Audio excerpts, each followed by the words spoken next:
大哥哥，你是不是也饿了？你也想吃烧饼吗？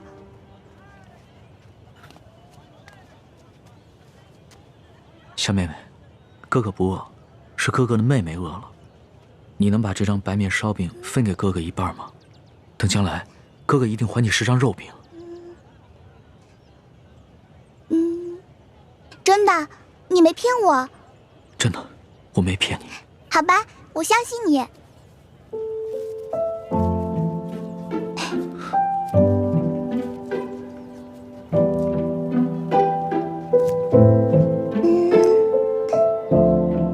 你将来要请我吃肉饼，这块大的给你吧。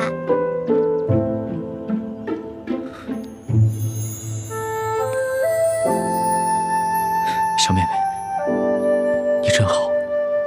你能告诉哥哥你叫什么名字吗？我叫喜儿。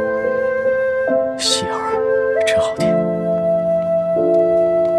娘，来当米了。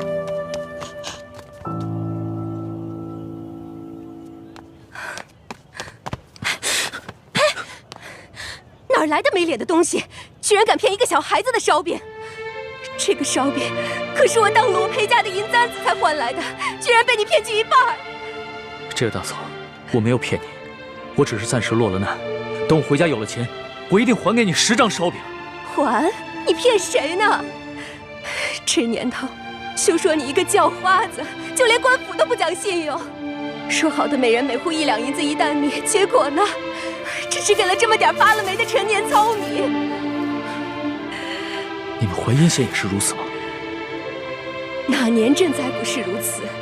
府里的灾民上能领到少许白米白面，到了我们县里，就只剩下这发了霉的陈年糙米了。再到下面各个乡村，剩下的就只能是糠皮了。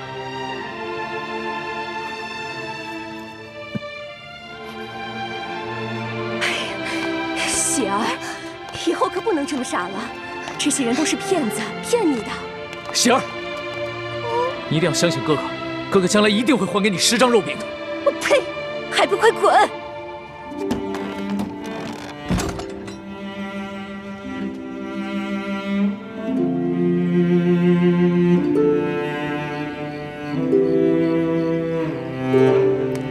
老大，来，吃点吧。你呢？我已经吃过了，我只讨了1张饼，我吃了一半，另外一半留给你。龙小弟，你对我这样，我真的挺开心的。可是我吃不下了。那你不吃东西怎么行啊？我好难受。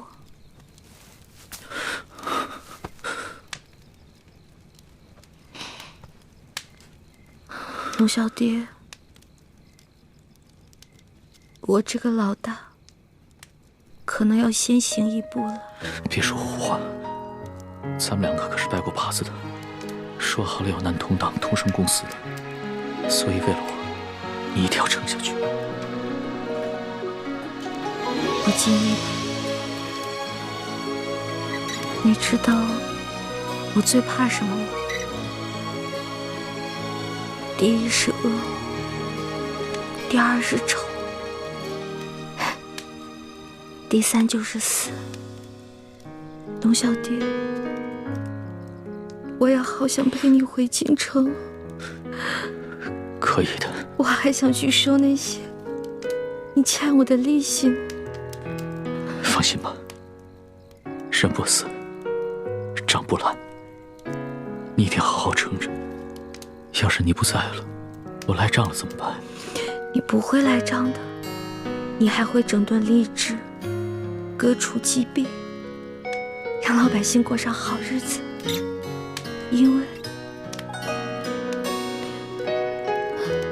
因为你是一个好皇帝。我之前说过，你是天底下最不该爱的人。可是我现在收回这句话，你真的很好。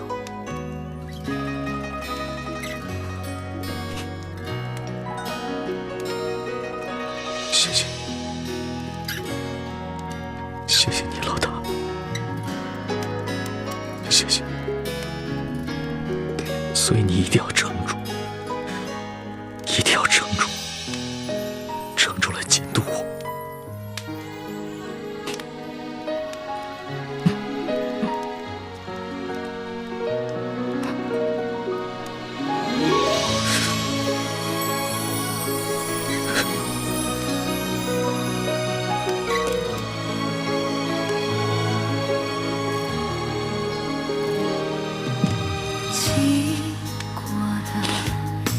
龙小弟，你哭了。原来龙珠是咸的呀。这是我第2次看见你哭了。其实，我原本以为，在我父母死了以后，我就已经是铁石心肠，不会再哭了。没想到，上一次我是为了百姓。而这一次，只是为了你一个人。有你这句话，我死也知足。老大，你不会死的，老大，你不会的。老大，老大，老大，花儿，老大，老大，老大。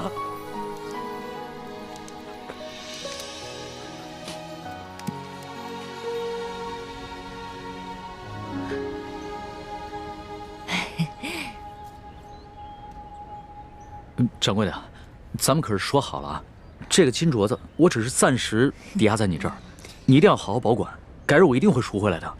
放心吧，我是生意人，这药铺开了多少年了，做生意的讲诚信，懂规矩。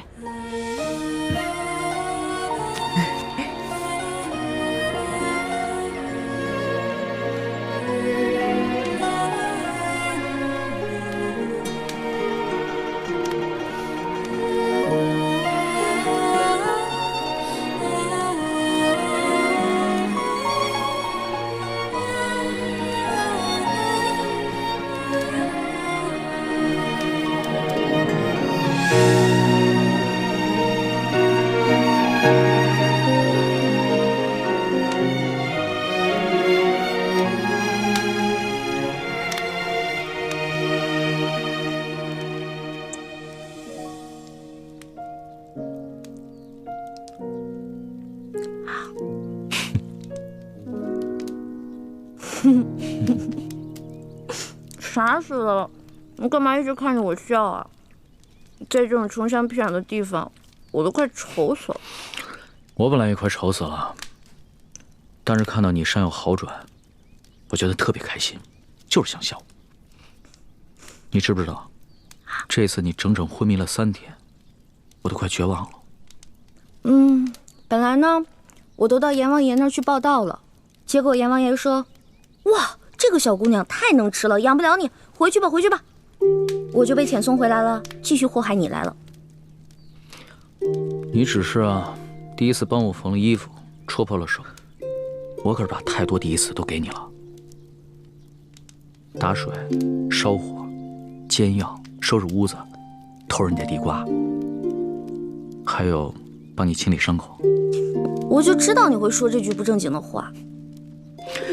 不过今天早上我醒来的时候，我看到你没有把我推开，我心里就觉得这一切都值了。龙小爹，你得跟我发誓，这件事情不许告诉任何人。好，我发誓，不告诉别人，替你保密。咱们明天雇辆马车回京城吧。我也想早日回京，你身子受得了吗？我的身子都已经好了。龙小爹，你是条龙，所以你应该回到海里去。我这个只会吹牛的老大根本保护不了你，万一你在外面遇到危险了，那我就算死上1万次，也不足以弥补我的罪过。呸！死什么死？我知道了，我准备一下，明天一早就出发。哎，你就打算穿这件脏兮兮的衣服出去啊？怎么了？不是你说冷的吗？我现在已经不冷了，龙小弟，你好歹是个皇上啊，不能这么不体面。那，你看看你，刚一醒来就开始奚落我了啊？哪有？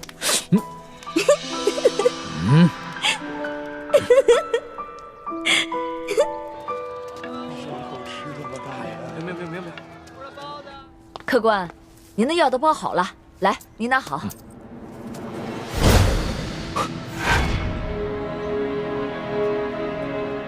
掌柜的，你的金镯子哪来的？这是一个客人递给我的，怎么了？那客人可是一个年轻可爱的姑娘，大约5尺高，胖瘦适中的样子。不是，那是个年轻的后生，脸上嘛脏兮兮的，我也没看出啥模样来。掌柜的，那客人是我一个朋友，这样吧，我先帮他把这个镯子给赎走，再留下20两银子跟一封信。如果他再来抓药的话，麻烦你把银子和地址给他，让他来找我。这，好吧，谢谢。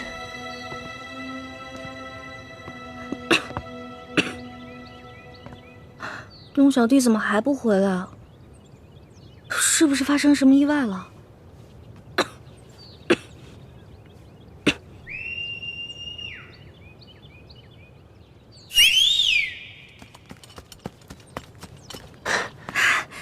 叶哥哥，小师妹，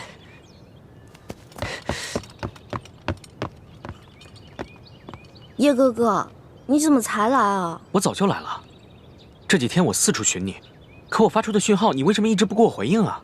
我这2天不是重伤昏迷了吗？所以就没听到你的信号。你昏迷了？嗯，伤得这么重？没事儿，你看我现在都好。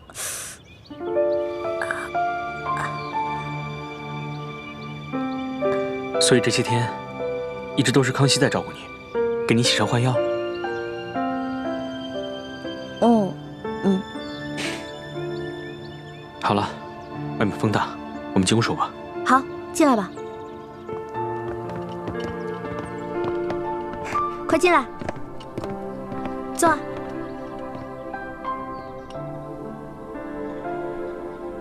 这屋子里怎么就只有1张床？那这些天你和康熙……叶哥哥，你千万别误会，这2天我晕得七死八活的，什么都不知道。康熙是一直在照顾我，但我们什么都没有发生，真的。算了算了，你这次大难不死，已经是不幸中的万幸了。你放心吧，我会替你保密，不会告诉大师兄的。还是叶哥哥好，叶哥哥最好了，什么都替我着想。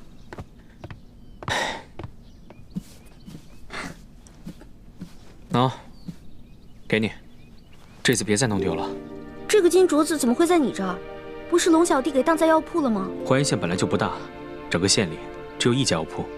今天早上大师兄去给雪师姐抓药的时候，雪姐姐怎么了？生病了？雪师姐也受伤了，而且伤得很严重。不过，她是因为保护大师兄才受伤的。雪姐姐对大师兄是真的好。大师兄去抓药的时候，突然发现那个药店的女掌柜手上居然戴着这个金镯子。大师兄把这个金镯子赎回来交给了我，让我继续寻找你和康熙。他和雪师姐就在落脚的土地庙里等消息。我这几天把淮阴县东南西北方圆20里的地方都找遍了，给你发出的信号你也不给我回应。不过好在今天总算找到你了。辛苦了叶哥哥，但是你千万别误会，这2天我一直昏迷，什么都不知道。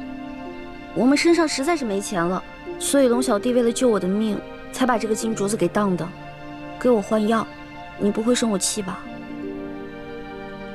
我当然生气了，不过我气的不是你最终把这个金镯子当给了药铺，而是你为什么不早点拿它换钱抓药啊？金镯子比你的命还重要啊！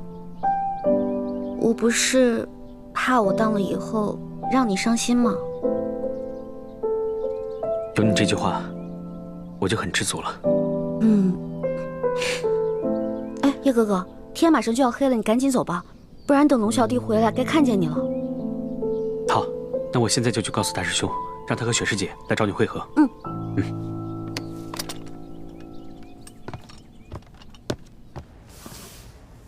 您的朋友给你留了一封信，让你按信上的地址去找他。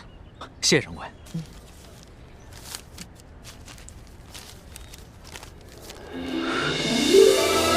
果然是李太医的笔迹，太好了，这下可以顺利回京了。谢掌柜的。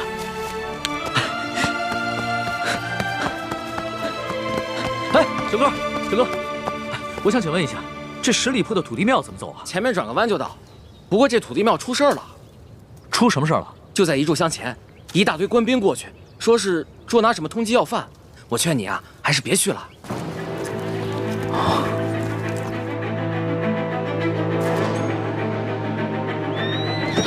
撤！站住！快抓住他们！站住！奇怪，这些官兵怎么知道我们藏身之处的？多半是吴三桂的手下追踪到我们的行踪，故意泄露给官府的。小师妹和康熙都在城西海岸港，你们把他们吸引到城东，我去找欢妹他们，然后咱们在城北会合。好，撤！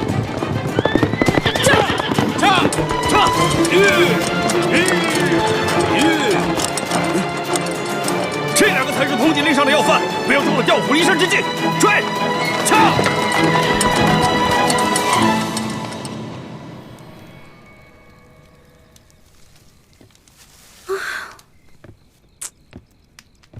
这龙小弟怎么回事啊？我好不容易跟猪哥哥他们会合了，龙小弟不会出什么事儿了吧？呸！乌鸦嘴！龙小弟一定没事儿的。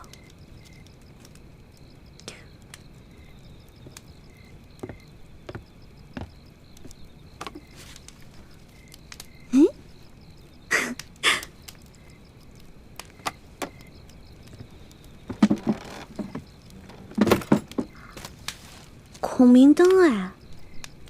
哦，我知道了，原来这家是靠做小手工维持生计的，后来逃难了，所以这些东西就放在这儿了。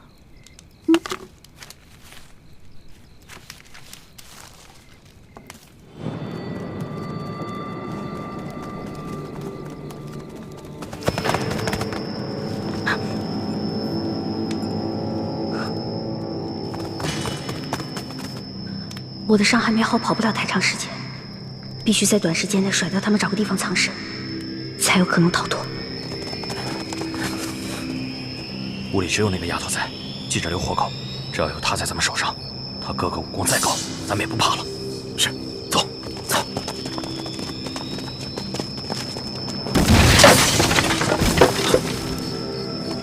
不对，快追！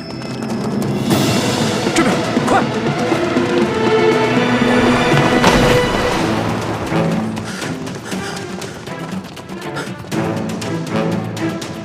这丫头轻功虽好，但受了重伤，肯定跑不远。追！是。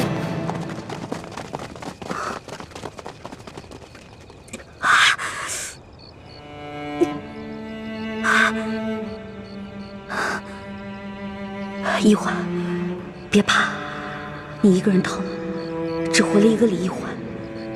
可龙小弟若是活着，就能救天下无数苍生的性命。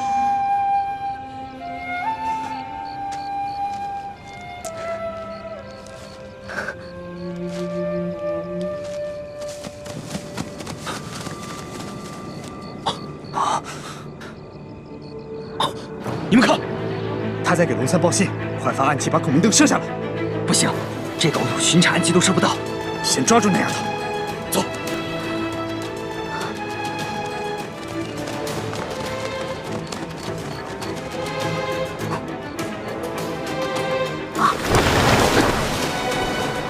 在那呢，追！是。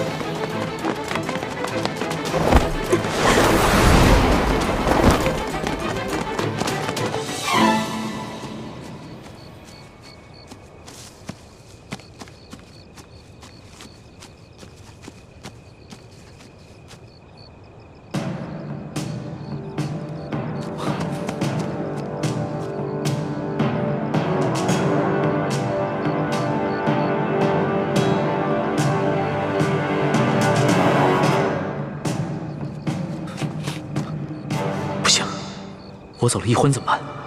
他冒险向我示警，一定会暴露自己的藏身之处。他轻功虽好，但此刻重伤未愈，一定会很危险。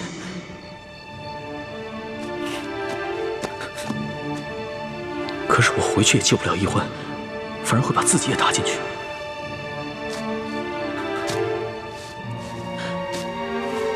易欢几次为我不顾生死，我却自顾自逃了。我如此胆小自私，又有何德何能君临天下？我不仅是易欢的龙小弟，更是大清的皇帝，又岂能因小失大？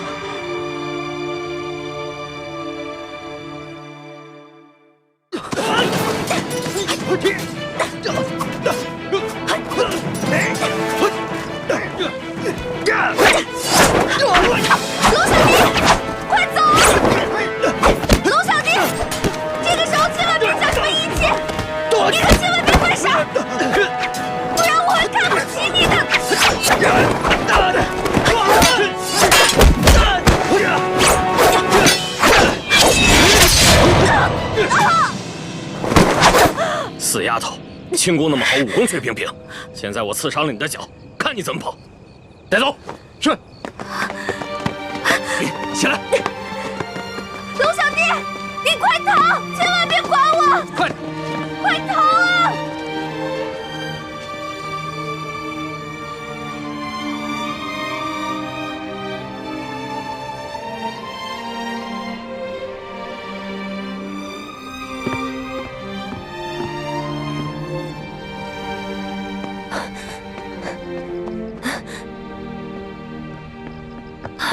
大师兄，小师妹和康熙呢？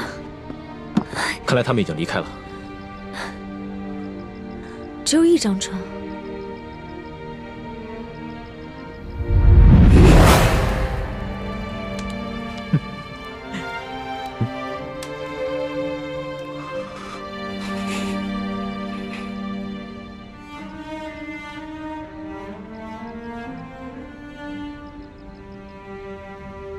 大师兄，倾城，你没事吧？没事，没事。你的伤还没好，这一路逃避追杀，怕是又把伤口震裂了。要不你先去找他们吧，找他们要紧。现在这里是安全的，你在这里休息一会儿，我先去找他们。嗯，我行动不便，就不拖累你了。一定要小心一点，如果发生什么意外的话，马上发出信号，我立刻赶回来。你放心，我只是腿受伤了，一般杀手还近不了我的身。好。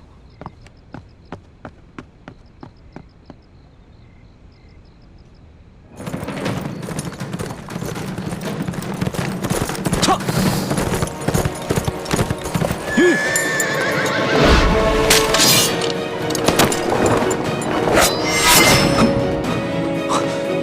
柱子，怎么是你啊？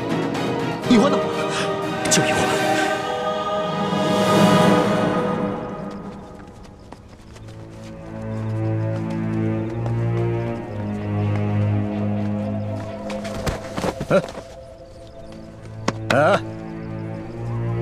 起来！刚才跑得跟飞似的，这会儿装死。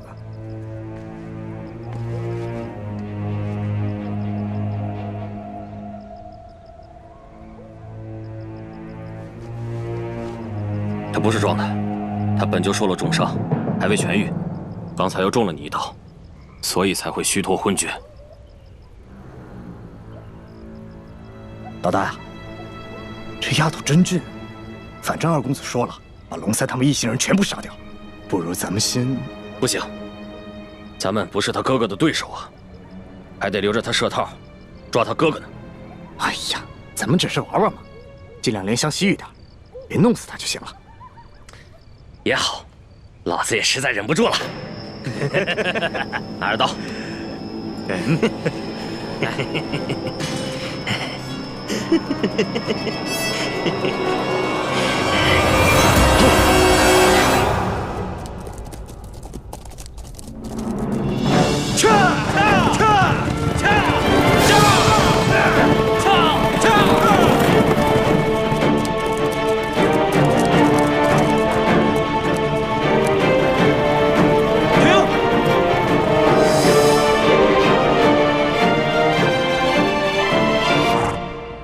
么了，苏大人？快准备接驾！接驾？皇上在哪儿啊？那个穿补丁衣服的就是皇上。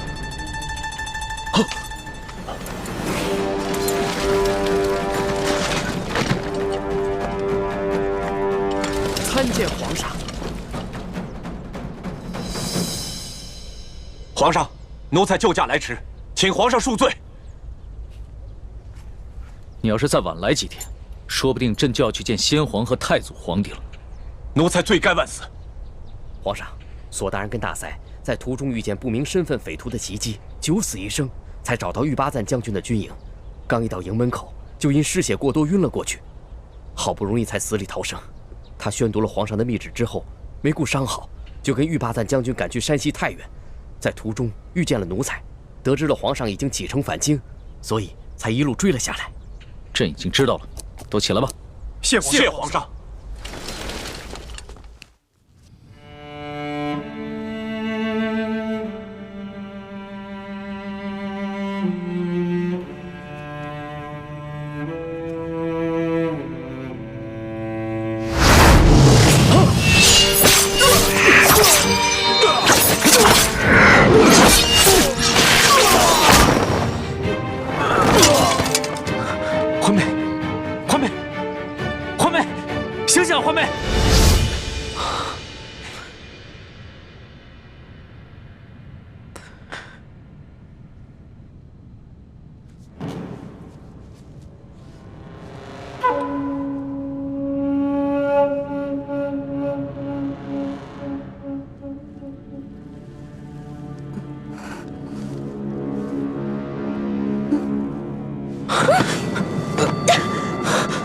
你干什么？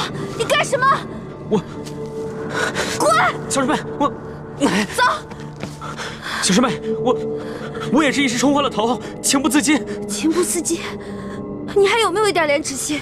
你明明知道我跟大师兄定了亲，我是未来大明的太子妃啊！你还知道你跟大师兄定了亲，是未来的大明太子妃？那你还跟康熙？你可以和大清的狗皇帝亲热，我亲你一下，就变成了不知廉耻是吧？你怎么能说出如此的话？你走！我不想再看见你了。小师妹，我错了，我错了。那要不我现在带你去找大师兄啊？你是不是一直知道大师兄在哪儿等我们？你为什么不带我过去？你把我抱进山洞，到底想干什么？走！滚！我数3个数，如果你再不走的话，你再不走我就咬死自己。好，我走。3，我走。滚！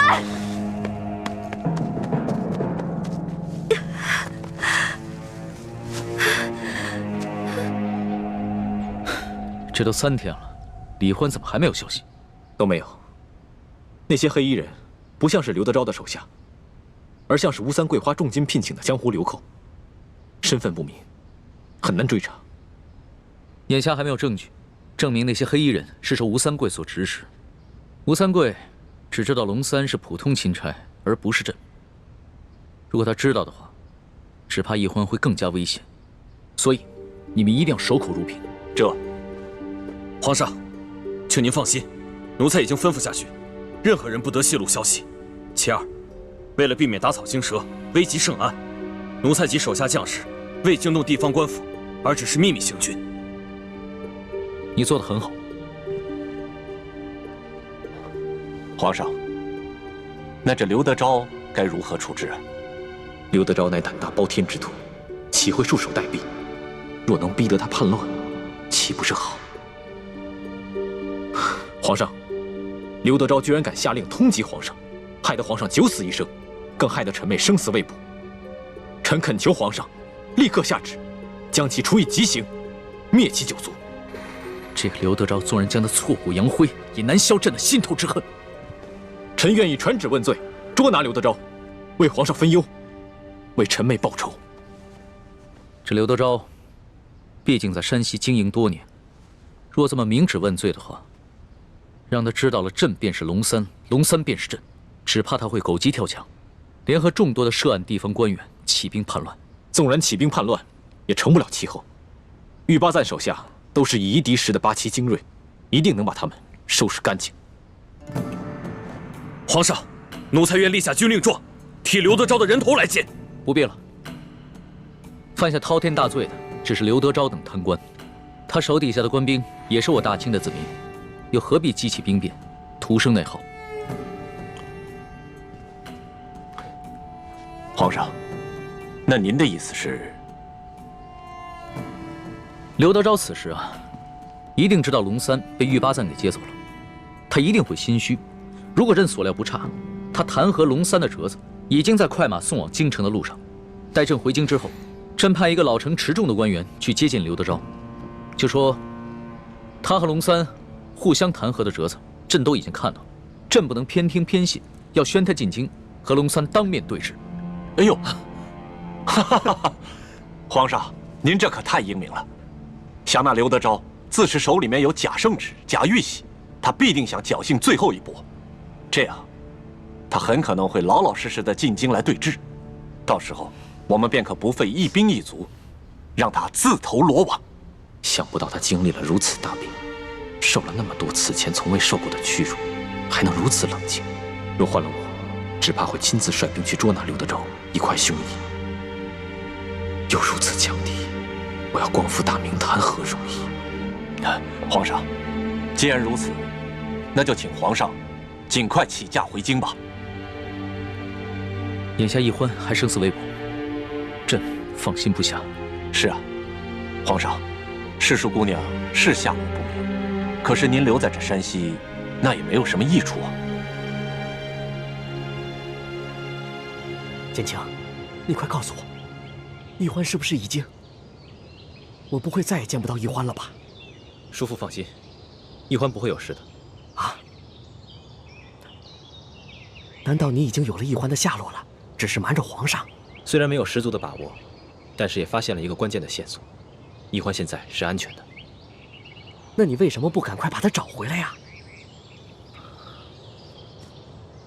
自从鳌拜在康熙面前点明我们兄妹的真实身份之后，康熙表面上不动声色，其实早就对我们兄妹存下了一份戒心。不过经过这几次我们兄妹出生入死的救护他的戒心应该已经消除了。但若是让奕欢这么轻易地回到他的身边，说不定他反而会误以为这一切不过是我兄妹设计的苦肉计而已。你的顾虑也不是杞人忧天，但你可知，不仅皇上，就连索额图也在暗中怀疑你们了。索额图？难道他发现了我们的什么破绽？破绽倒是没有，只是他这次前去调兵，途中遭遇了几波江湖杀手的突袭，他怀疑是你暗中指使。他眼见皇上宠信你们，而奕欢又为了救护皇上而被黑衣人掳走了，就没敢对皇上说，只是私下里和我提起过。所以我马上把你叫出来，就是想提醒你，一定要当心索额图。多谢叔父提醒，侄儿定当小心行事。好啊，那我就放心了。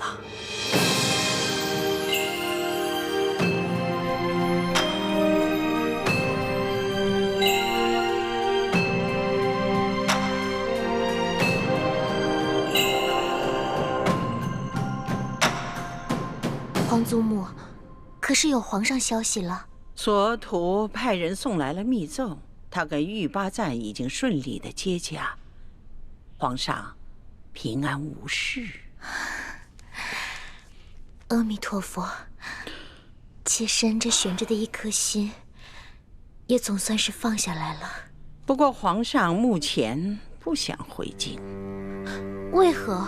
皇上在索额图搬取援兵之时，接连遭遇了官兵和几路神秘杀手的追杀，幸亏李氏兄妹舍身相救，才脱离了险境。李焕为了引开杀手，下落不明，生死未卜。这李奕欢本来就是奴婢之身，为皇上牺牲乃是分内之事。难道皇上为了寻他，就这么一直不回京了？索额图密奏说，皇上的遭遇追杀和李奕欢的失踪都甚是蹊跷。难道这一切都是有人布的局？来，娘，你先吃。娘不饿，你吃啊。娘骗人，我明明听到娘肚子在咕咕叫。喜儿，还认得我吗？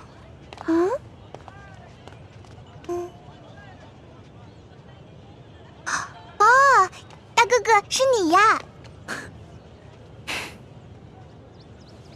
喜儿，在吃什么呢？我娘煮的野菜糊糊，家里的米面都吃完了，只能吃野菜了。我娘说要再过几天，连野菜都没得吃了。这位公子爷是？我就是那日分走半张白面烧饼的叫花子，这次过来兑现对喜儿的承诺，还你们肉饼。真的，娘，我就说嘛，大哥哥是不会骗我的。哎呦，你看我这眼睛，那日小夫人说话多有得罪，还望公子大人有大量，不要以小夫人一般见识。没事的，大嫂，在这灾荒之年，人人都只能顾自己。这喜儿啊，能把仅有的一张烧饼分我一半，这等大恩，也是让我终身难忘的。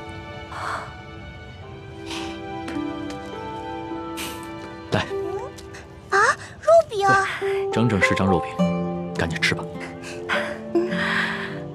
娘，你先吃吧。谢谢公子爷。大嫂，能不能把这碗野菜糊糊给我喝呀？这公子一看就是出身不凡的大富大贵之人，如何喝得这个呀？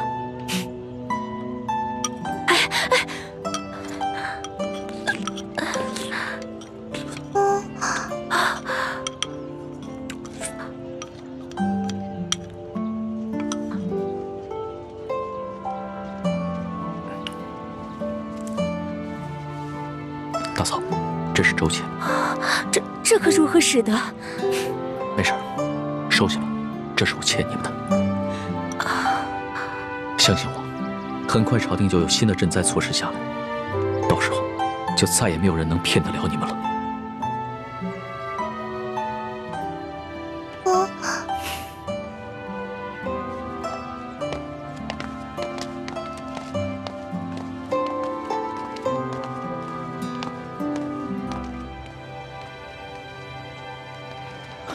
李太医，眼下医患还没有消息，但是我已经决定明日回京，你不会怪我吧？主子言重了，主子乃万圣之尊，不宜久离京城。而且太皇太后已经传来懿旨，催主子回宫了。最重要的是，眼下山西有数十万的灾民急需朝廷的救助，更有看似表面祥和，其实已经危机四伏的朝局，需要我去治理整顿。这也是奕婚为何宁可牺牲自己，也要救我的原因。所以，我不能辜负他。主子能以国事为重，是臣妹之幸，更是天下百姓之幸。请主子安心返回京城，寻找营救臣妹之事，就交给臣去做吧。臣正在想办法，通过一些江湖人士，打探那些黑衣杀手的下落，相信很快便会有消息。那一切都拜托你了。其实，在我的心里，你已并非我的臣下，而是我的朋友。奕欢更是我唯一的红颜知己。如果他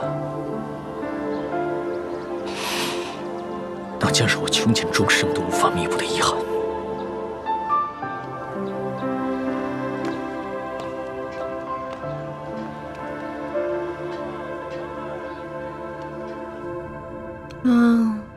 好饿呀！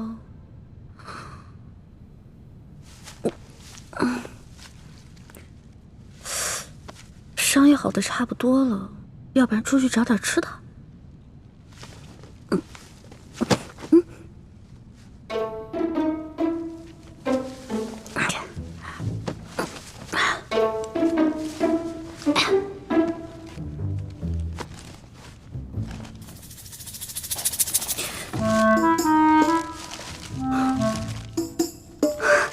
烧鸡，还有酒，进来吧。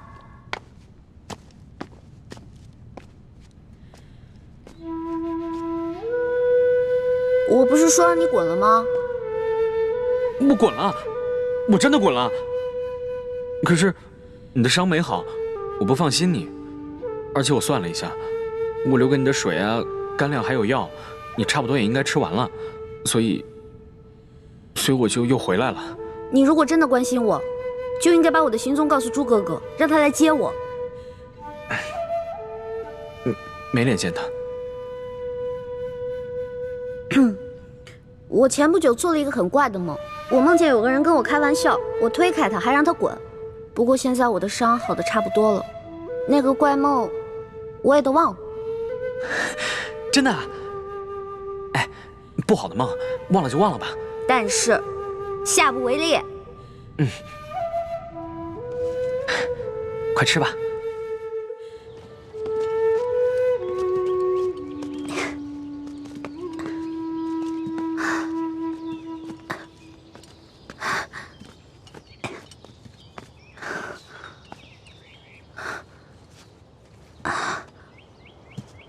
康熙和大师兄他们就在前面5里外的林子里扎营，我不能继续再往前走了，会惊动林中暗哨。叶哥哥，你赶紧去找倩影姐姐会合吧。这几天她一直在吴应奇那边帮你撒谎，一定很辛苦。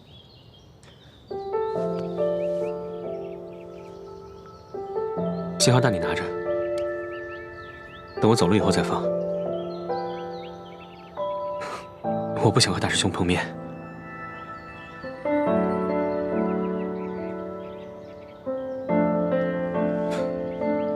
好好照顾自己啊。保重啊，叶哥哥。你也是，京城再见，保重。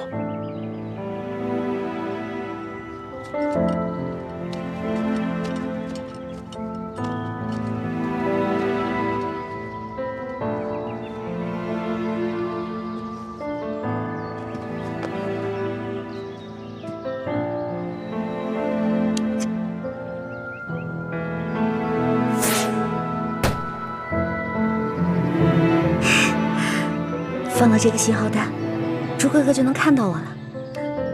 如果朱哥哥和龙小弟知道我平安归来的话，肯定像两个小傻子一样，嘿嘿，乐疯了吧？朱哥哥，你得快点来接我啊！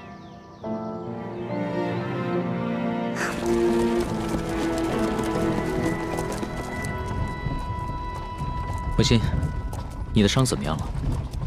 已经没有大碍了，多谢皇上关心。以前在宫里啊，朕只觉得你温婉博学，知书达理，没想到你还如此有胆有识，屡次不惜性命救朕。就只此一点，整个后宫无人能及你。那叶欢呢？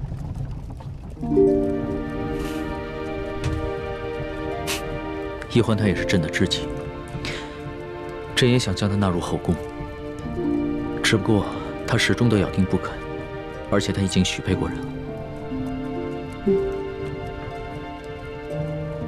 哦，对了，皇上，臣妾有一事要向您禀报。雪嬷嬷的病已经好了，只是她伤心我爹的死，想为我爹守灵3年。臣妾未向皇上请示，便自作主张的准了，还望皇上恕罪。雪嬷嬷忠心护主，就由她去吧，这些小事你自己决定就行了。是。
去，把剑拿过来。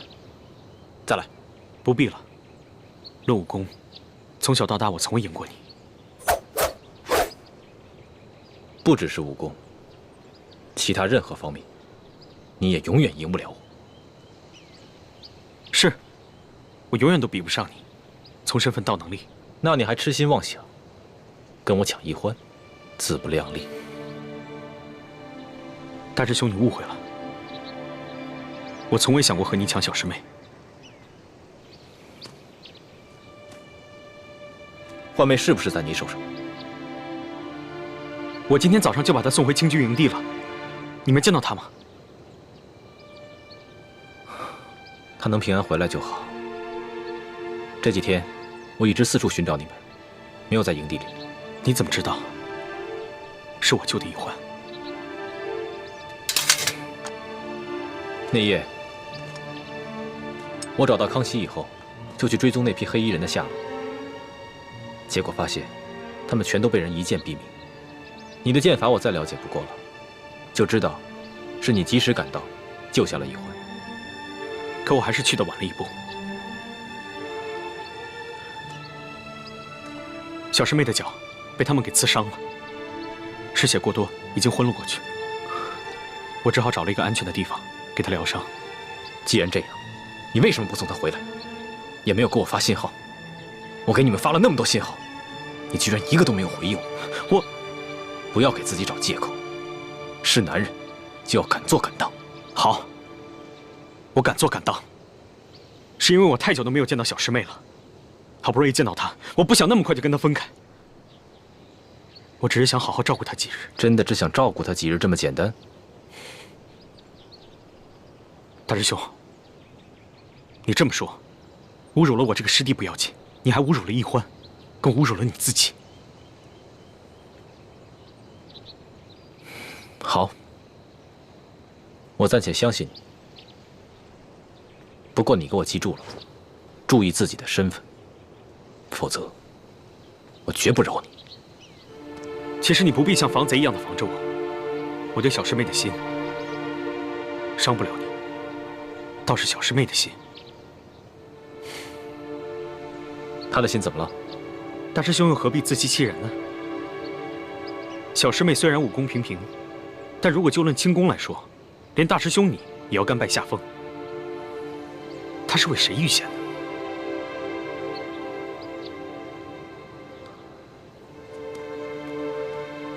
这没什么。我跟倾城也救过康熙，我们都不过是想利用他，颠覆大清朝廷而已。大师兄既然如此说，全当小弟多嘴了。我还要赶去跟樊师姐会合，先告辞了。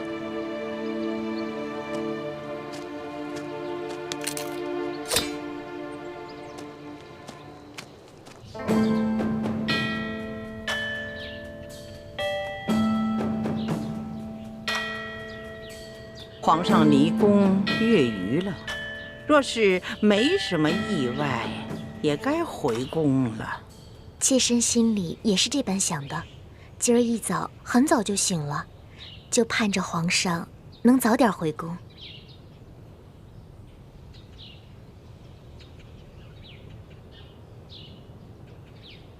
皇祖母，怎么了？是皇祖母怎么了，还是你自己怎么了？你今天这个妆啊，化得太浓了，这服饰也太讲究了一点吧？妾身只是想这般盛装迎接皇上回宫，皇祖母觉得有何不妥？今天你浓妆艳抹，其实呢，是想讨皇上的欢心。哀家明白。但是你没想到啊，皇上在外面历尽磨难不说，那个李易欢，至今还下落不明呢。他心里一定是不安静啊！你这样一来，不是适得其反了吗？皇祖母提醒的是，妾身现在就回去换一身装束。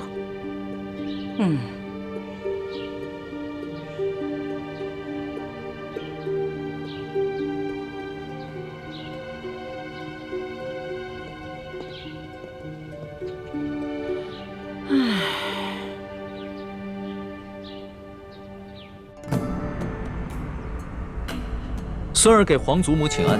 皇上啊，快请起呀！来，坐下，坐下。哎，都起来吧。孙儿啊，你这次为府私访收获一定很大呀！嗯，看这个精气神儿跟以往都不同了。皇祖母，此次出巡确实受益匪浅。大有出宫一趟胜读10年书之感。那为何要愁眉不展呢？叶欢为了救孙儿，落入了一群黑衣蒙面人之手，至今生死未卜，下落不明。孙儿的心里很是担心。这一皇姑娘能够拯救皇上，这是她的本分呢，这是应该的，这是她的荣耀啊！哀家一定会派人把她寻找回来才是。皇上不必太难过。皇后，朕还是第一次见你穿这么素的淡妆呢。皇上微服查访赈灾，受尽磨难，妾身在宫中理应与皇上同心，与民同忧，自然要穿得素淡一些。皇后有心了。对了，朕还有一件事要与你商量。皇上言重了，无论任何事情，妾身都听凭皇上裁夺。哎，你是这后宫之主，这后宫中的事情，当然要征询一下你的意见。此次丽嫔随朕出巡，几次为了救朕，不惜牺牲自己的性命。她的爹爹舒建也因公殉职，只留下这么一个孤女。所以，朕想升她为丽妃，再追封她爹为2等公，不知你意下如何？丽嫔妹妹温柔贤淑，妾身平常也一直很偏疼她。此次出行又护驾有功，自当嘉奖。皇上升丽嫔为妃，乃是后宫大喜之事，妾身十分赞同皇上的决定。好，那丽嫔升丽妃的典仪就交给你办了。妾身自当用心操持，皇上尽管放心。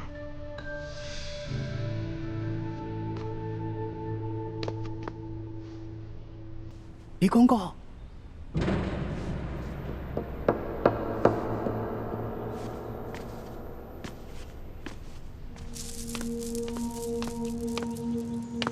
叽叽喳喳的，怎么这么没规矩？什么事？之前皇上不是吩咐过，一旦有世淑姑娘或者李太医的消息，就立刻过来禀报吗？怎么样？可是有易欢的消息了？回皇上的话，暂时还没有世淑的消息，只是李太医回来了。皇祖母，那就让皇后在这陪您聊会儿天儿，虽然先行告退。恭送皇上。怎么样？你可找到易欢？他可安好？他不是回营地跟皇上会合了吗？没有啊。怕是他回营地的时候，你们已经撤走了。当时还算安好，只是脚受了点伤。现在怎么样？我也不知道。你怎么会不知道呢？你为何不跟他一起回来？皇上，臣并没有找到易欢，而是发现他从黑衣人手上逃脱的一些线索，所以我还以为他已经跟皇上一块回京了呢。这皇上平日里一向性情稳重，唯独听到李易欢的消息，就立马沉不住气了。皇祖母息怒，这李易欢是为了救皇上，才落入了身份莫测的江湖人手中。皇上难免会关心则乱。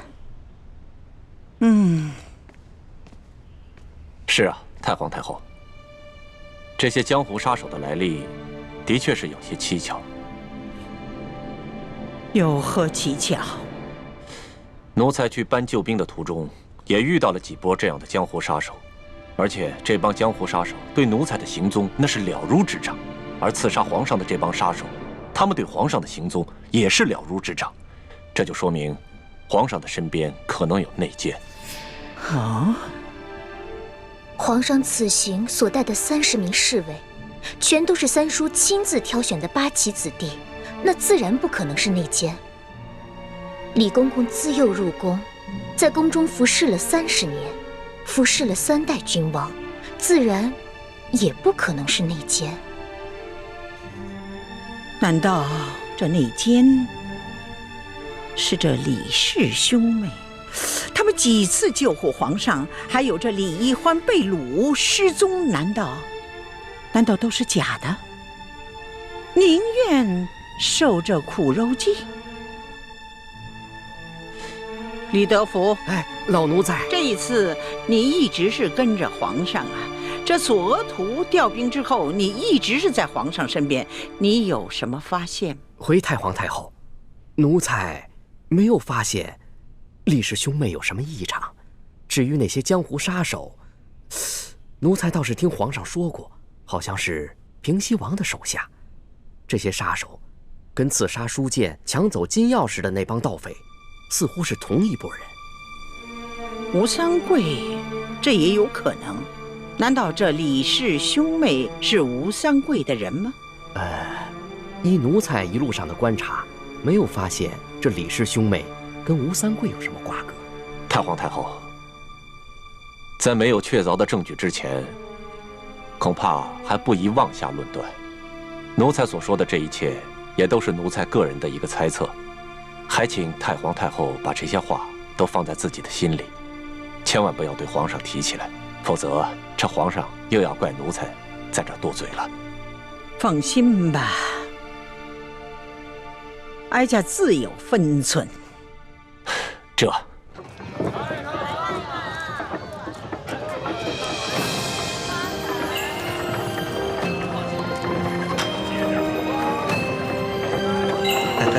小兄弟到了。哎呀，谢谢你啊，给钱。客气啊，谢谢。不客气。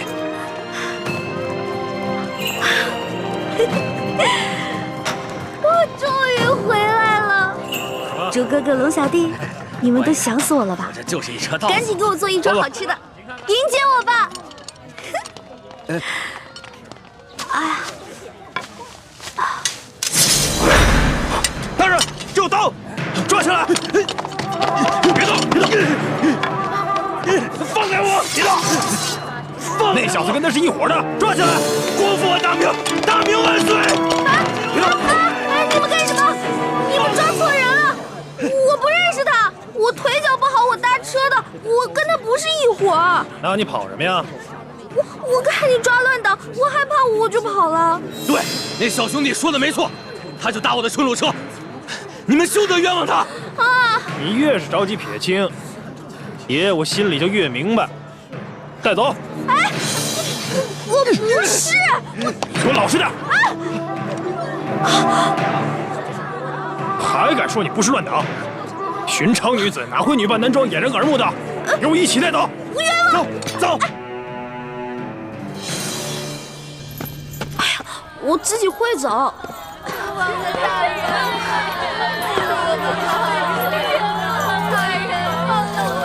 官爷，我是冤枉的，放我出去吧！冤枉啊！大人，这就好，放我们出去吧！饶了我们吧，冤枉啊！哎，我说你们抓错人了嘛！啊！你们真的抓错人了，我不是什么乱党。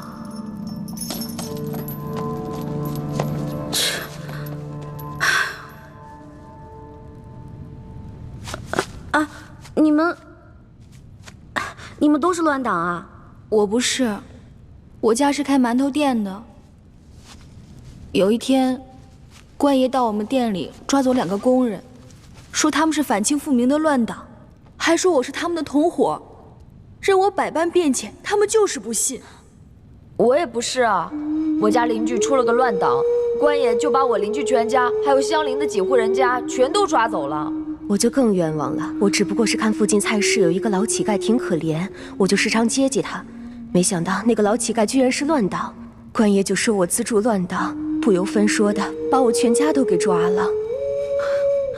小孩真可怜，你们都放心吧，既然大家都不是乱党，官府早晚会查清楚，放咱们出去的。妹子，你就别想了，一旦进了这里，就别指望能出去了。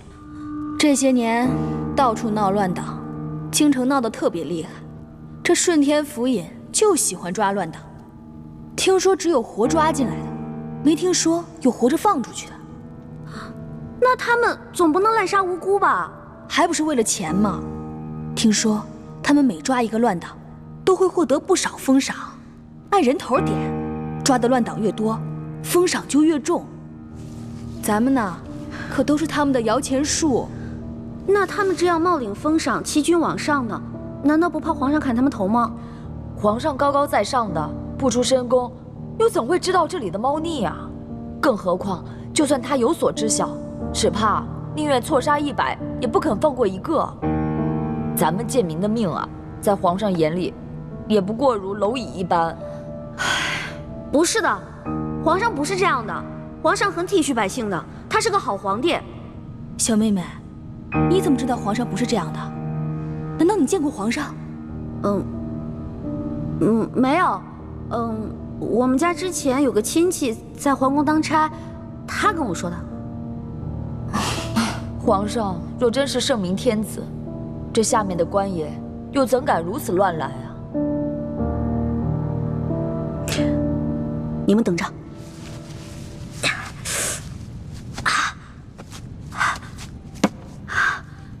来人！我要举报乱党！来人啊！我要举报乱党！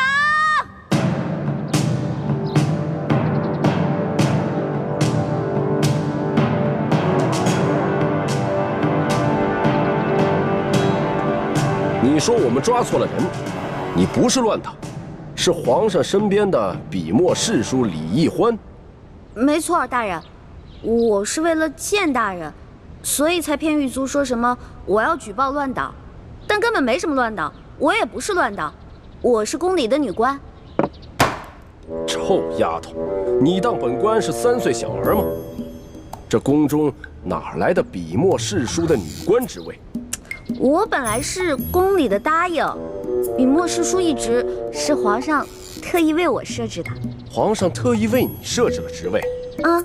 这么说，你很受皇上的宠爱了？那为何皇上不直接封你做娘娘，而先封你做答应，再封你做女官呢？依大清的律例，这宫中的女官是不可能独自出京的。而你却为何会女扮男装，坐着乱党的牛车进京？那车夫，本官已经审问明白了，他此次进京的目的，就是为了纠结一帮同党，行刺朝中的要员。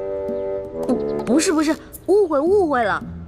我这1个多月前跟皇上去山西微服私访，结果这途中啊遇到了歹徒抢劫，我跟皇上就走散了。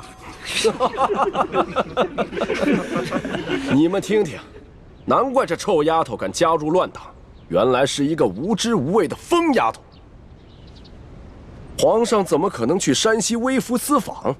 这1个月来，皇上的确罢了朝，但皇上天天都在宫中与太皇太后潜心礼佛，为大清祈福，缓解旱灾。你这谎撒的也太匪夷所思了吧？不是，这皇上是怕自己泄露了行踪，才托辞说什么罢朝礼佛的。你要不信的话，你可以去问皇上呀。你以为本官和你一样疯了吗？敢拿这么可笑的话去问皇上？再说了，你以为皇上是想见就能见的？这1年之中，本官也不过是在上朝之时，远远的瞧上皇上一眼罢了。可我说的都是真的呀！够了，本官可没工夫听你在这慢慢的编故事讲笑话。快说，你究竟姓甚名谁，家住何处？为什么要加入乱党？在这京城之中，还有哪些人是你的同伙？我叫李义欢，但我真的不是乱党。要不然你去问问那个索额图索大人，他知道。索大人可是皇上跟前的第1红人，本官岂会为了你一个疯丫头去找索大人讨骂？那你去问问那个太院的李建清，李太医，他是我哥哥。你这故事越编越离奇了，感情满朝的要员和你都是非亲即故，越是如此信口雌黄、东拉西扯，本官就越相信你就是图谋不轨的乱党。来啊，把他押入刑房，本官要亲自审审他。大人，冤枉啊！我真的不是。不招，招不招？不招，不招，招不招？不招是吧？不招是吧？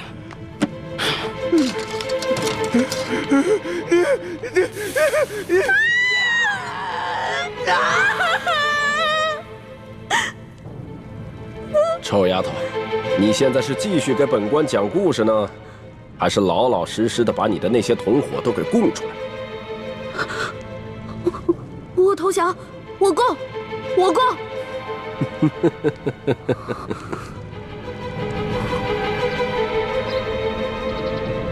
本官看你和寻常女子不同，有些胆识，想来在乱党中的地位一定不低，你供出来的同伙一定很有价值。大人英明，虽然我同伙不多，但是他们的地位都很高，他们都潜伏在紫禁城里，伺机刺杀皇上。哦，这可是大案呐！你的同伙叫什么名字？我同伙，我只知道他有个代号叫龙三，我跟他有一套特殊的接头暗号。如果大人您需要的话，我可以引蛇出洞，将功赎罪。好，快说快说。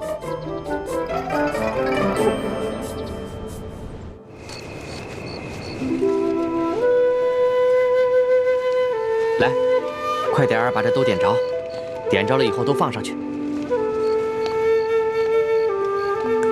大人，这孔明灯啊，一转眼就升到空中去了，到了天上以后，就那么一点点，城外的人都看不清，史书姑娘来那么巧就看见。皇上让你放你就放吧，啊！其实史书姑娘能不能看见孔明灯并不重要，只要皇上心里有个寄托就行了。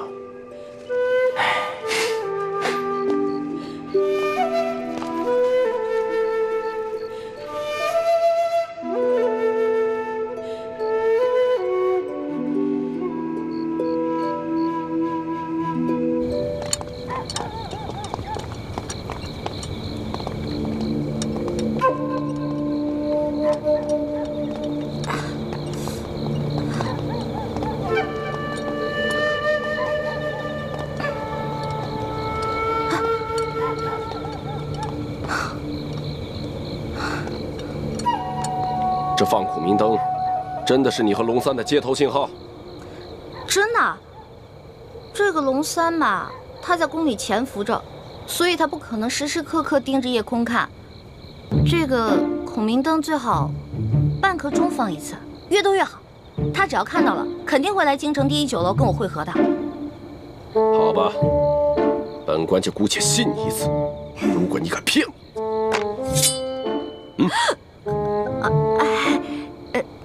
大人，咱有话好好说，能别这样吗？我长得这么如花似玉的，我怎么敢骗你呢？我还不想让大人砍我脑袋呢，是吧？放。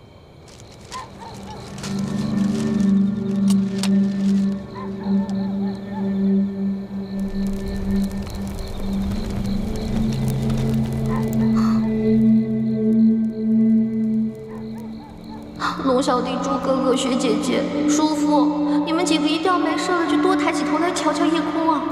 大慈大悲救苦救难的观世音菩萨，求你一定要保佑他们，至少有一个人能瞧见我这孔明灯啊！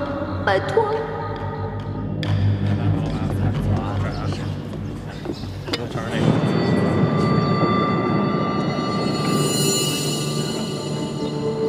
大人，我要的烤鸭怎么还没上啊？正在做，你别急。你的同伙龙三怎么还没有来啊？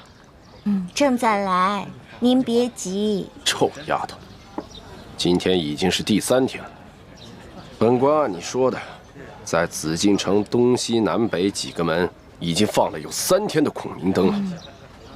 要是你的同伙还不出现，那你就一定是在戏弄本官。本官一定会砍了你的头的。大人您别急嘛，龙三肯定会来的。大人，您想啊，这龙三潜入宫中当奸细，那他行事肯定十分小心啊。您想引蛇出洞，对不对？那就得有点耐心呐。龙小弟、朱哥哥、薛姐姐、叔父，难道你们这3天都没有瞧见我放的孔明灯吗？你们要是再不来救我，我可就要被砍头了。客官，您的菜来了。客官，您的酒往这儿慢用。酒楼里的小二怎么都这么脸生呢？我们以前潜伏在这里的那2个探子呢？难道都换人了？烤鸭来了，2位，您的烤鸭。2位慢用。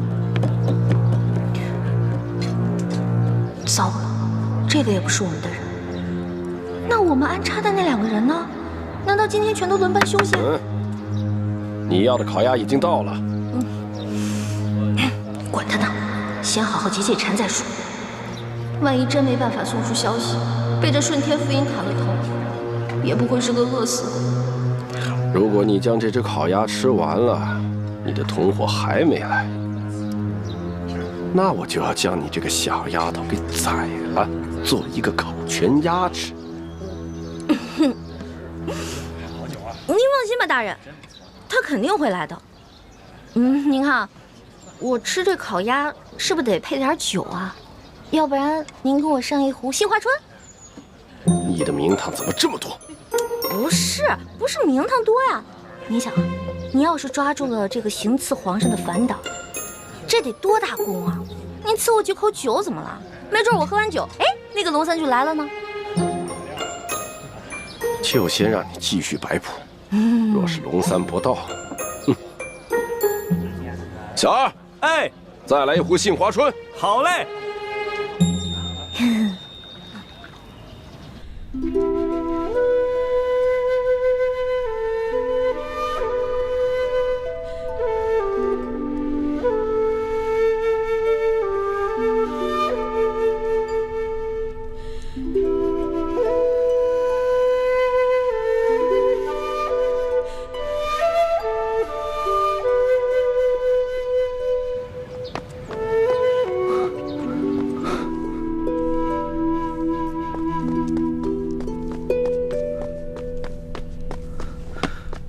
微臣参见皇上，快免礼。谢皇上。怎么样，有奕欢的消息了吗？奕欢的脚受了伤，我派人带着皇上画的画像，在山西进京的必经之路上打听，所有的饭铺、酒楼、旅店、客栈都打听了，终于打听到，奕欢一个人女扮男装，拄着拐杖，在往京城的方向赶路。最后一个见过奕欢的人是京城西郊一家面铺的老板，他说他亲眼看到奕欢上了一辆牛车，随着牛车往西城门的方向去了。那这么说的话，奕欢应该是平安回京啊，可他为什么不回宫呢？我也不知道。按理说，这么远的路都平安回来了，这已经到京城了，应该不会出现什么意外。阵营一连3个晚上在御花园放了孔明灯，奕欢要是看见的话，他一定会回来的。这只能说明奕欢出事了。会不会是反清联盟的人把他给绑了？不可能。怎么不可能？这反党在朝中一定会有奸细。若是知道了奕欢和朕的关系，那难保不会打奕欢的主意啊！皇上，臣听说那些反党虽然处处跟朝廷作对，妄图恢复朱明王朝，但是却从来不敢绑架妇孺幼童的勾当。那要不是反党的话，那又会是谁呢？这吴三桂和刘德昭的爪子再长，也不会伸到天子脚底下来啊！再说了，奕欢就算脚上有伤，那他也是有一些功夫的，寻常的地痞流氓根本就拿他没办法。到底落在了谁的手里？微臣也觉得此事有点蹊跷。眼下，只能多安排人在四处打探了。你一定不能大张旗鼓，必须暗中查访，要不然的话，一环就更危险了。微臣明白。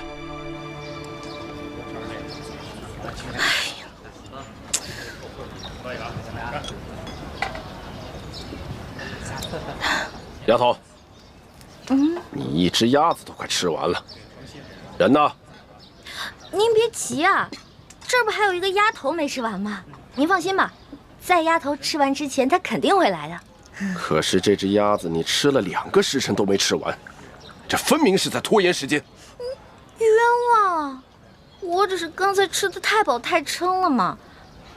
大人，您放心吧，我这个同伙啊，他没准现在因为宫里有什么事绊住了呢，现在正想机会溜出来呢，对不对？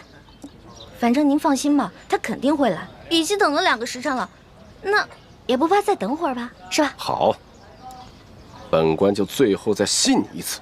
要是到了天黑，龙三还不到，本官可就没有耐心了。会来的，会来的，一定会来的。龙小弟、朱哥哥，我已经黔驴技穷了，你们要是再不出现，我可就真完了。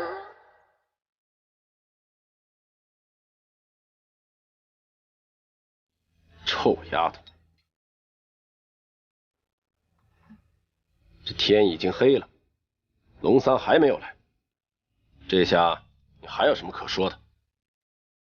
这不刚吃完一个鸭头吗？我估计还有1炷香的时间，龙三肯定就到了。够了，臭丫头，你好大的胆子，连本官也敢戏弄？没有啊，我怎么敢戏弄您呢？我真的有个同伙叫龙三，潜伏在宫中。大人，大人，那个车夫终于招了。根据他的招供，卑职把另几个潜伏在京城的乱党一网打尽。但那个车夫说，这个乘坐他牛车的小丫头只是顺路搭车，不是他的同党。哦，当真？卑职问过另外几个乱党，他们都说这个小丫头不是他们的人。你看，你看。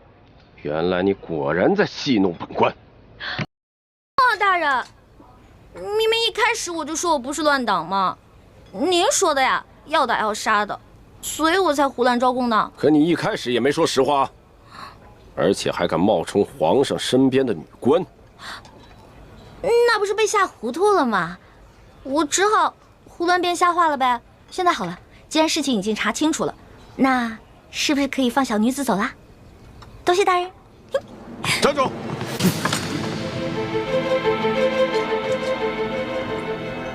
如果你没有戏弄本官，本官或许还可以放了你。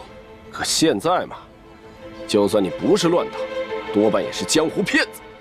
来人，给我带走！明日连同那批乱党一起问斩。冤枉了！哎。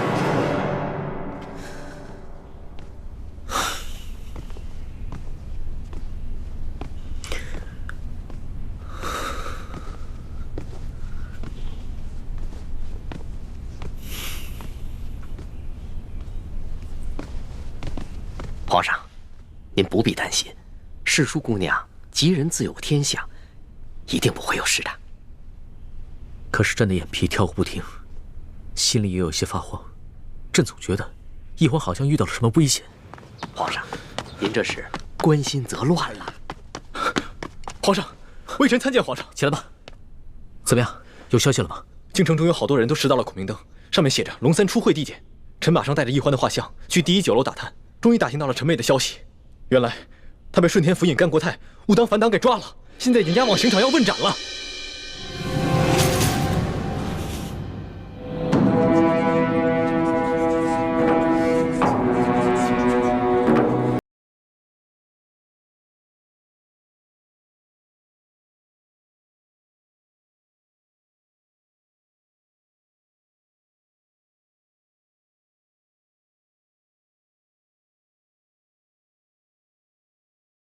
乱党可什么乱党？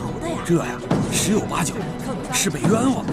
真正的乱党就那么几个。哎，我听说啊，朝廷重惩捕获乱党的官员，每抓一个乱党都有刑责，抓多了就官儿惩罚。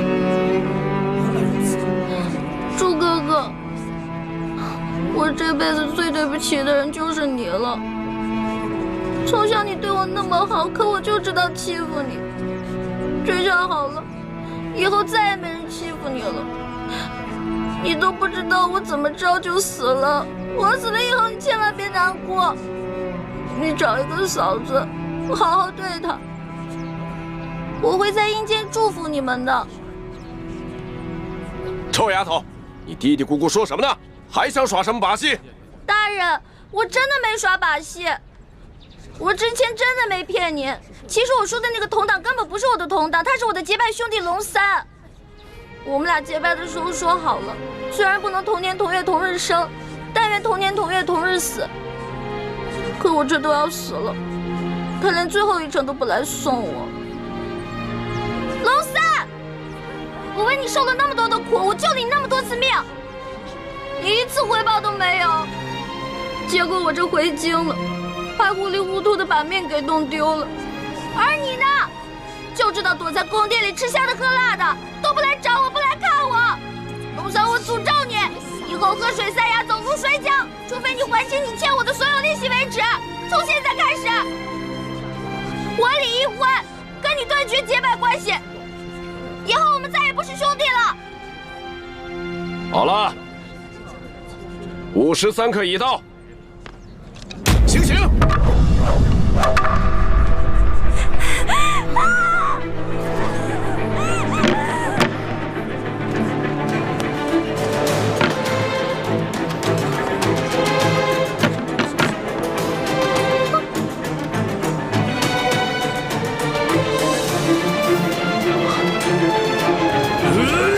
刀下留人！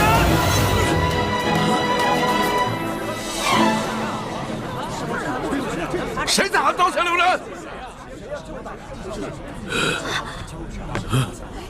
龙小弟，老大，真的是你吗？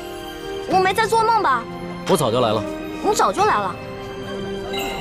大人，我说的同党就是他。真有同党？没错，这个同党就在你面前，快抓住他！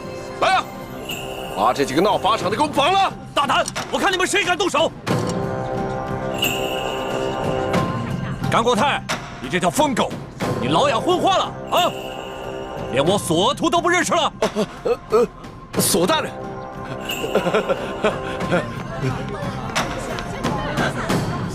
索大人，您怎么来了？我怎么来了？睁开你的狗眼，好好看看，还有谁来了？大人，您这招引蛇出洞，没把蛇引出来，没想到倒引来个真龙天子。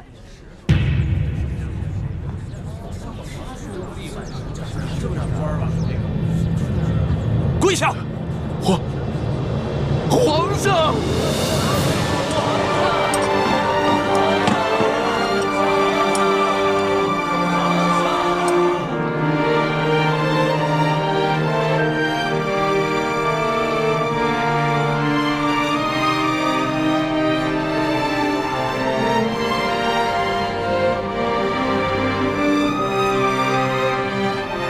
各位臣民，各位百姓，朕接到密奏说，顺天府尹甘国泰贪赃枉法，为求加官进爵，竟大肆抓捕良民，冒充反党，滥杀无辜。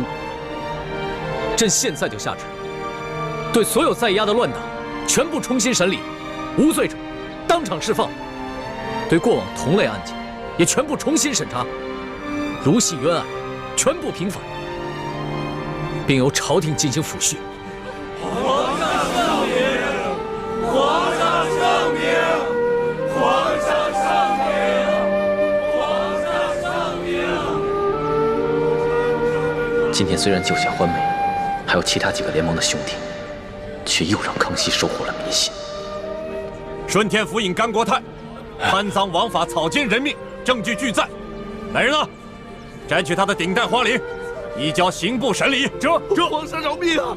微臣知道错了，皇上饶命啊！走，微臣知道错了，皇上饶命啊！传妹，哥，让朕来。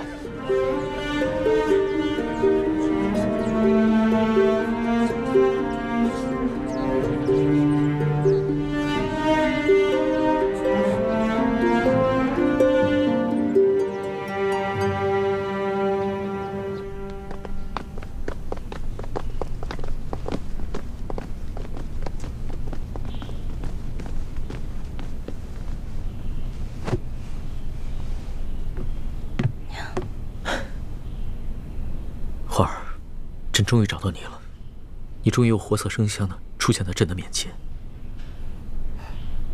皇上，你刚才那么任性张扬的把奴婢抱进来，这要让太皇太后看到了，又该说奴婢魅惑皇上，坏了宫里的规矩了。朕顾不了那么多了，你放心，有朕在，谁都伤害不了你。我问你，你那么早到刑场了，为什么那么迟才露面啊？朕既然去了刑场，那当然不能只救你一个人了。朕还要体察一下民情，去看看这个顺天府尹甘国泰到底做了一些什么。但是朕在暗中布置了众多的大内高手，会保护好你和死囚的性命。对了，你居然在刑场上公然诅咒朕，还说要跟朕断绝结拜关系。那还不是你啊！谁让你不敢来救我的？我连着放了3晚的孔明灯，你都没看见吗？朕也连着放了3晚的孔明灯啊，差点就这么错过了。其实我嘴上骂你，说要跟你断绝关系，那也是为了你好啊。因为我怕我真死了，你就会应了那句同生共死的誓言了。朕知道，你一向是刀子嘴豆腐心的，就是这个甘国泰太可恶了。你好不容易从刘德昭的手上逃脱，又被这些贪官污吏给抓起来。你放心，朕一定会一个一个的办了他，替你出了这口气。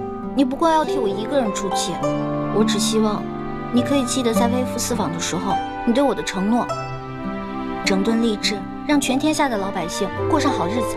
你放心吧，朕不会忘记的。但是朕现在不想谈国事，你等着。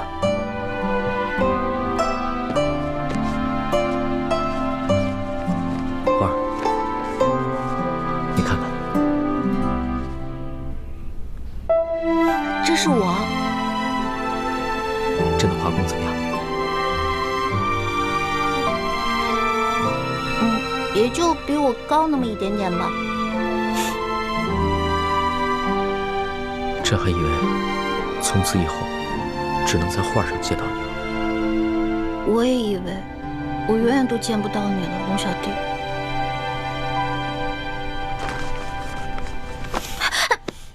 你干什么呀？我只是你的笔墨诗书，我又不是你的嫔妃。你别口是心非了。你知不知道这些日子朕有多想你啊？朕就不相信你的心里一点都不想朕。我，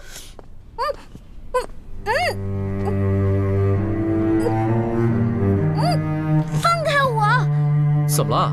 咱们俩又不是没亲过。在山西你重伤的那段时间，都是朕帮你清理伤口的，而且还口对口的为你渡药。别再说了。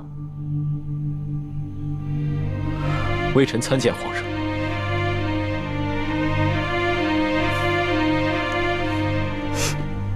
进来吧。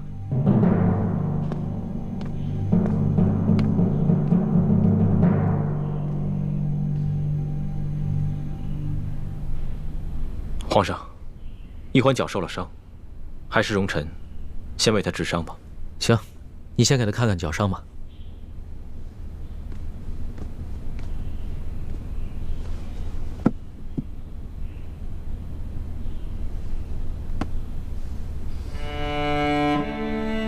怎么样？这伤要紧吗？伤得很严重，必须剜掉坏死的腐肉，才能治伤。啊，那不疼死了！早知道受这份罪，我还不如让那顺天府尹把我宰了算了。你胡说什么呢？你当时在山西救朕的时候，那股不惧生死、不畏一切的英雄气概去哪儿了？我根本不想当什么英雄，我只是不忍心看你死而已。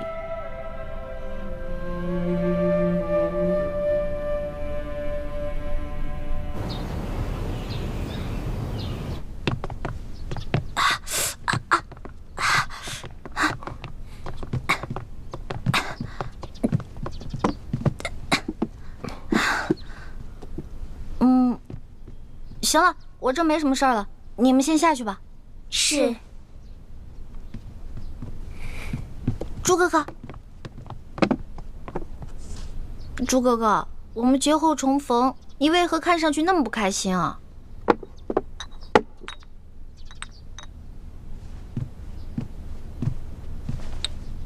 小平内服，大平外敷。我是欠了你钱了，还是偷了你的米了？这脸臭的跟死鱼烂虾似的。世叔姑娘好生歇着吧，下官告退了。哎呀，怎么了？脚疼。活该，谁让你逞能？真的特别疼。你是脚疼，我是心疼。真正心疼你那个人，是我。朱哥哥，你看，你没事说这些话干嘛呀？哎，说好了，刚才我一个劲儿的跟你说话，是你不理我的。你知不知道这段时间我有多着急，像疯了一样到处找你？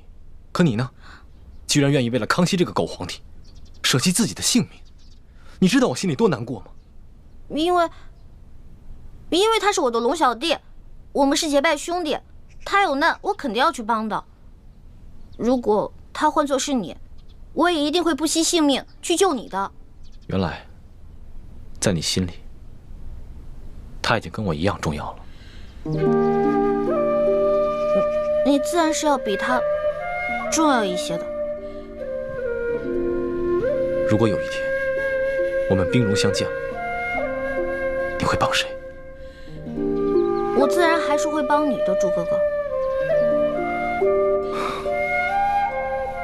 也不知道你现在说的话还有多少是真的。但就算你说的是假的，只要你还愿意撒谎哄我开心，我也把它当成是真的。欢美，你记住了，不许再为康熙以身涉险了。因为他如果没有你，他还可以继续做他的大清皇帝，还有他的3宫6院72妃。而如果我没有你，我真的是生不如死了。朱哥哥，你没有了我，你还有光复大明的大业啊！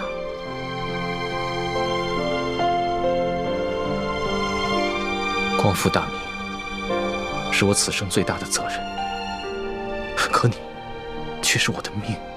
如果没有你，那我做什么都没有意义了。